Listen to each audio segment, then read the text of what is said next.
మీలో చాలామందికి ఈ ఖర్జూరం అంటే డేట్స్ అని అంటారు. వీటిని తినే అలవాటు ఉంటుంది. ఎందుకు అంటే మెయిన్ రీజన్ మీకు ఇమ్యూనిటీ, అలాగే మీకు యాంటీ ఆక్సిడెంట్ పుష్కలంగా ఉండడం. అంటే బాడీలో ఫ్రీ రాడికల్స్ అనబడే అంటే చెత్త, బాడీలో పేరుకుపోతున్న చెత్త, మలినము, దీనిని ఫామ్ కాకుండా అంటే బాడీలో ఏర్పడకుండా ఈ ఫ్రీ రాడికల్స్ వల్లే మీకు డయాబెటీస్ అనండి, బీపీ, అలాగే క్యాన్సర్ దాకా రోగాలు వస్తాయి. అంటే మీ బాడీలో ఎటువంటి మలినము అనేది ఉండకూడదు. సో ఇప్పుడు ఈ మలినము ఎలా వస్తుంది?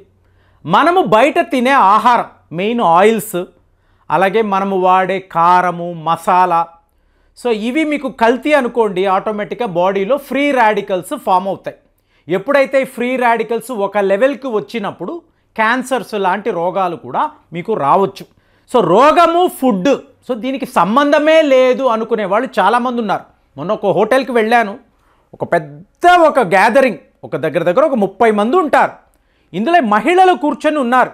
వాళ్ళ అందరి ముందు కూడా ఈ కూల్ డ్రింక్స్ అనేది క్లియర్గా నల్ల రంగులో ఆ కూల్ డ్రింక్ ప్రతి వాళ్ళ ముందు కూడా ఈ గ్లాసులు కనిపిస్తున్నాయి. సో నాకు తెలిసి వీళ్ళలో 70% వాళ్ళకి డయాబెటీస్ ఉంటుంది. కానీ వాళ్ళు ఏమనుకుంటారు, నేను తాగే కూల్ డ్రింక్కి నా డయాబెటీస్కి ఎటువంటి సంబంధము లేదు, నేను వెళ్ళి వేసుకునే మాత్రలు లేదా పొడుచుకునే ఇన్సులిన్ ఇది మాత్రమే దీనికి రెమెడీ. అంటే నేను తినే ఆహారానికి నా రోగానికి ఎటువంటి సంబంధము లేదు అని అనుకునే వాళ్ళు చాలా ఎక్కువ. అందుకే చాలామందిని అడుగుతూ ఉంటా, మీకు డయాబెటీస్ ఉందా అండి? ఉంది. ఏం తింటారండి అంటే, మేము పొద్దున్నే 4 ఇడ్లీలు తింటాము, లేదా 2 దోశలు తింటాము. అంటే ఏంటి? ఇందులో ఉండే కార్బోహైడ్రేట్స్, మీకు కార్బోహైడ్రేట్స్ కూడా ఒక రకమైన షుగరే కదండి. సో మీరు ఎన్ని మాత్రలు వేసుకున్నా మీ షుగర్ లెవెల్స్ అలాగే ఉంటాయి, ఇవేం తగ్గడం ఉండదు. అలాంటప్పుడు ఏంటి, నేను దోశే కదా తిన్నాను, ఇడ్లీయే కదా తిన్నాను అనుకుంటారు, ఒక పూరియే కదా, మీకు షుగర్ అనేది తగ్గదండి. దానికి దీనికి బ్యాలెన్స్ అయిపోతూ ఉంటుంది. కాబట్టి ఇప్పుడు మనం ఈ డేట్స్ అంటున్నాం చూసారా, ఇది మన ఆరోగ్యానికి చాలా చాలా మేలు చేస్తుంది. ఎందుకంటే ఫుల్ ఆఫ్ ఐరన్, ఇమ్యూనిటీ శక్తిని పెంచుతుంది. ఇలాగ రోగ నిరోధక శక్తిని ఏదైతే మాట్లాడుతున్నామో దానికి మీకు ఈ ఖర్జూరము అనేది ఒక సూపర్ ఫుడ్. కానీ ఇప్పుడు రంజాన్ కదా, రంజాన్ సీజన్. ఇప్పుడు వీళ్ళ హలీం అని అంటారు, చికెన్ హలీం, మటన్ హలీం, ఇవాళ వెజ్ హలీం కూడా. హలీం అంటేనే ఒక నాన్ వెజిటేరియన్ ఐటమ్ అని మనం అనుకుంటూ ఉంటాం. కానీ వెజ్ హలీం అని చెప్పి వెజిటేరియన్స్ కోసం కూడా ఎంతోమంది తెప్పించుకుంటున్నారు. ఈ వెజ్ హలీంలో మీకు ఈ ఖర్జూరాన్ని వీళ్ళు బాగా కలుపుతారండి. ఎందుకంటే మీకు హలీం అంటేనే బలము అని చెప్పి ఒక వాదన. అంటే వాళ్ళు ఉపవాసంలో ఉంటారు కాబట్టి తరువాత ఉపవాసాన్ని బ్రేక్ చేశాక, బ్రేకింగ్ ద ఫాస్ట్, బాగా హలీం తింటారు కాబట్టి వాళ్ళు ఎప్పుడు కూడా బలంగా ఉంటారు అని ఒక వాదన. మరి ఇప్పుడు వెజ్ హలీం కూడా మరి అంత ఇమ్యూనిటీని ఇవ్వాలి కదా, అంత శక్తిని ఇవ్వాలి కదా. మరి మీరు ఉపవాసం ఉంటున్నారా లేదా, సరదా పడి వెజ్ హలీం తింటున్నారా, వీ డోంట్ నో. కానీ ఇందులో ఉండే ఖర్జూరం, సో ఇప్పుడు మీరు ఒక సూపర్ మార్కెట్కి వెళ్ళారు అనుకోండి, ఎక్కువ శాతం నేను చూసేది కీమియా అనబడే ఒక ఖర్జూరం కనిపిస్తుంది. ఒకవైపు ఏమో ఒరిజినల్ కీమియా అని చెప్పి నల్ల రంగులో బ్లాక్ అండ్ వైట్లో ఉంటుంది బాక్స్, లోపల మీకు నల్ల రంగు ఖర్జూరం కనిపిస్తుంది. మళ్ళీ ఇంకొక వైపు చూసారనుకోండి 48 హ్యాండ్ పిక్డ్ డేట్స్, అంటే 48 చేతులు కలిసి వాళ్ళు తీసుకువచ్చిన ఖర్జూరాన్ని మీ ముందు పెడుతున్నాము. ఇప్పుడు మీరు డేట్స్ అమ్మే షాప్స్ ఇప్పుడు ఎక్కడ పడితే అక్కడ మీకు డ్రై ఫ్రూట్ షాప్స్ అని ఉన్నాయి. మీరు వెళ్ళారు అనుకోండి, మీకు అజ్వా అంటారు, యాంబర్ అంటారు, అలాగే సుకారి, సఫావి, ఇలాగా ఈ కీమియా, ఇలాగ ఎన్నో వెరైటీస్ ఉంటాయి. మీకు 150 రూపాయలు 200 నుంచి మొదలైతే 1500, 1600 వరకు కూడా మీకు డేట్స్ పర్ కేజీ అమ్ముతారండి. ఏంటి తేడా? తీసి చూసారో అనుకోండి, మీకు ఎటువంటి తేడా కనిపించదు. కానీ ఈ ప్రపంచంలో మీరు నమ్ముతారో లేదో 200కు పైగా మీకు ఖర్జూరాల వెరైటీస్ ఉంటాయండి. దుబాయ్ లాంటి నగరాలలో ఖర్జూరానికి సంబంధించిన ఎగ్జిబిషన్స్, అంటే మీరు ఎటు చూసినా కూడా మీకు డేట్సే కనిపిస్తాయి. ఒక్కొక్క ఖర్జూరము ఒక్కొక్క వెరైటీ, ఒక్కొక్క టేస్ట్. అలాంటిది 200కు పైగా. అంటే అక్కడ ఎగ్జిబిషన్స్లో ఏంటంటే ఐస్ క్రీమ్తో ఖర్జూరం అంటారు, అలాగే మీకు స్వీట్లలో ఖర్జూరం, ఎన్నో రకాలుగా చెప్తూ ఉంటారు. భారతదేశానికి వచ్చేటప్పటికి మీరు ఎక్కువగా చూసారనుకోండి ఈ కీమియా అనబడే ఈ ఖర్జూరమే కనిపిస్తుంది. తరువాత మనం లయన్ డేట్స్ అంటాము, ఇలాంటివి. మరి ఈ ధర ఏంటండి, ఈ ధర వెరైటీ ఏంటండి? ఇప్పుడు మీరు చూసారనుకోండి కీమియా అంటున్నాను చూసారా, ఇది మీకు ఈరాన్ నుంచి వస్తుందండి, ఈరాన్ నుంచి వస్తుంది.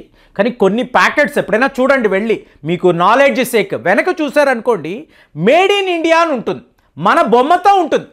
ఎలాగా? ఈరాన్ నుంచి కదా ఖర్జూరాలు వస్తున్నాయి, మరి మేడ్ ఇన్ ఇండియా అని చెప్పి ఎలాగా అంటే అక్కడ నుంచి ఇక్కడికి తీసుకువచ్చి వీళ్ళు మళ్ళీ రీప్యాకింగ్ చేస్తారు. సో మీకు అక్కడ నుంచి దొరికే ఖర్జూరాలు అంటే మీ ఫ్రెండ్ ఎవరో మిడిల్ ఈస్ట్కి వెళ్ళారు లేదా ఈరాన్కి వెళ్ళారు, అరబ్ దేశాలకు వెళ్ళినప్పుడు వాళ్ళు ఈ ఖర్జూరం ప్యాకెట్స్ తెస్తారు. అవి తిన్నప్పుడు మీకు తేడా తెలుస్తుంది. ఈ ఖర్జూరం చాలా చాలా కాస్ట్లీగా ఉంటుంది, 1500 రూపాయలకి అమ్మే ఖర్జూరాలు కూడా ఉంటాయి. కానీ కీమియా అంటున్నాను చూసారా, మీకు 150 రూపాయలకి దొరుకుతుంది, మళ్ళీ 250 రూపాయలు 300 రూపాయలకు కూడా దొరుకుతుంది. ఇక్కడ నేను చెప్పే విషయం ఏంటంటే కొన్ని రకమైన ఖర్జూరాలు లోకలీ మేడ్ అండి. జనరల్గా డేట్స్ అన్నప్పుడు మీకు అరబ్ దేశాల నుంచి, మిడిల్ ఈస్ట్ దేశాలు, ఈరాన్, ఇరాక్ నుంచే మనకు దొరుకుతాయి. చిన్నప్పటి నుంచి మనం చూస్తున్నాం. కానీ అదే చీప్ రకమైన అంటే నాకు తెలిసి నా చిన్నప్పుడు 50 రూపాయలు 60 రూపాయలకి కూడా మీకు ఈ ఖర్జూరం అనేది దొరికేది. తింటూ ఉంటే ఏదో ఒక పిండిని తింటున్నట్టు, ఏదో ఒక షుగర్గా అనిపిస్తుంది, అంతే, తీపిగా అనిపిస్తుంది. ఇక్కడ ప్రాబ్లం ఏంటంటే మీకు ఈ స్వీట్నెస్ అండి. ఇప్పుడు ఖర్జూరము అంటేనే ముందు మనం టేస్ట్ చూస్తాము, ఆ సైజు చూస్తాము, ఆ బయట తింటున్నప్పుడు బాగుందా అనిపిస్తుంది. ఇందులో స్వీట్ యొక్క రోల్ చాలా చాలా ముఖ్యం. కాబట్టి ఇప్పుడు భారత్లో కొన్ని రకమైన ఖర్జూరాలు వస్తున్నాయి. వీళ్ళు ఏం చేస్తున్నారు, షుగర్ సిరపుల్లో ముంచి మనకు అమ్ముతున్నారు. మీకు మెత్తగా ఉంటుంది లేదా గట్టిగా ఉంటుంది. ఈ షుగర్ సిరప్ అనేది మీకు ఎక్కడికక్కడ అతుక్కుపోయి ఉంటుంది. తిన్నారు అనుకోండి తీపిగా ఉంటుంది. అందుకే ఒక వీడియోలో చెప్పాను, ఇప్పుడు మీరు ఒక మంచి సాంబార్ పెట్టారండి, చాలా అద్భుతమైన సాంబార్ పెట్టారు, ఆఖరికి ఉప్పు కలపాలి. ఈ ఉప్పు డబ్బా తీశారు, తీసినప్పుడు ఏమైంది, సడన్గా పొరపాటుగా ఈ ఉప్పు డబ్బాలో ఉండే ఉప్పు ఎక్కువ ఈ సాంబార్లో పడింది. మీరు ఇప్పుడు ఏం చేయగలరు? ఏమీ చేయలేరు. ఇంకా ఆ వంట పాడైపోయినట్టే. ఎందుకంటే మీరు వేసిన వెంటనే ఉప్పు ఎక్కువ తగిలితే ఇమీడియట్గా మీరు తినలేరు. అదే మీకు ఎక్కువ షుగర్ పడింది అనుకోండి, ఒక రసగుల్లా చేశారు లేదా ఒక గులాబ్ జామ్ చేశారు, స్వీట్ ఎక్కువ ఉందనుకోండి మీకు తేడా తెలియదు, ఆహా బాగానే ఉంది కదా అనుకొని తింటారు. ఇప్పుడు చూడండి ప్రముఖ గాయకుడు కిషోర్ కుమార్ గారు ఉండేవారు, ఆయనకి డయాబెటీస్ ఉండేది. డాక్టర్లు క్లియర్గా చెప్పారు మీరు స్వీట్ అనేది ముట్టుకోకూడదండి. ఆయన ఒక బెంగాలీ, కిషోర్ కుమార్ గాంగూలీ ఆయన పేరు. సో స్వీట్స్ అనేవి వాళ్ళకి ఎప్పుడూ కూడా ఇష్టము. ఒకరోజు రాత్రి ఇంట్లో వాళ్ళు ఎవరికీ తెలియకుండా ఆయన ఇంట్లో ఉన్న రసగుల్లా తీసి ఒక 2 రసగుల్లా తినేశాడు, షుగర్ షూటప్ అయిపోయింది, పొద్దున్నకి ఆయన లేరు.